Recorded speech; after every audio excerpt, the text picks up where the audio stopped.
நாம இப்படி இருக்கிறதுக்கு என்ன காரணம் தெரியுமா? அடிமத்தனம். நமக்கு எப்பவுமே எவனுக்காவது அடிமையா இருக்கணும். முதல்ல ராஜாக்களுக்கு, அப்புறம் வெள்ளைக்காரங்களுக்கு, இப்ப அரசியல் தலைவர், ஜாதி தலைவர், சினிமா ஹீரோஸ், கிரிக்கெட் பிளேயர், இப்படி எவனுக்காவது எவனை பத்தியாவது பெருமையா பேசி அவனை புகழ்ந்து அவனுக்காக சண்டை போட்டு கடைசி வரைக்கும் ஒரு அடிமை நாய் மாதிரி வாழணும். ஆனா அவனுக்கு நம்மள யாருன்னு கூட தெரியாது. ஏண்டா தெரியாம தான் கேக்குறேன். நாம காசு கொடுத்து படம் பார்க்கறதுனால தானே அவன் அந்த நிலைமையில இருக்கான். அப்ப யார் முதலாளி? நாம தானே. நாம வேகாத வெயில நின்றுட்டு இருப்போம். அவன் ஏசி கார்ல நாயை பக்கத்துல உட்கார வச்சு கட்டி பிடிச்சிக்கிட்டு உன்னை நாயை விட கேவலமா மதித்து பார்க்காத மாதிரி போய்கிட்டே இருப்பான்.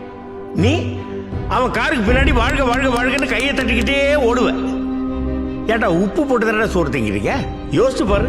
நீ ரசிகனா இருக்கிற எந்த ஒரு நடிகனுடைய பிள்ளையாவது இன்னொரு நடிகனுக்கு ரசிகனா இருந்து அவனுக்கு கட் அவுட் வச்சு பாலாபிஷேகம் பண்ணி அவனுடைய வாழ்க்கை நாசம் பண்ணிட்டு இருக்கானா?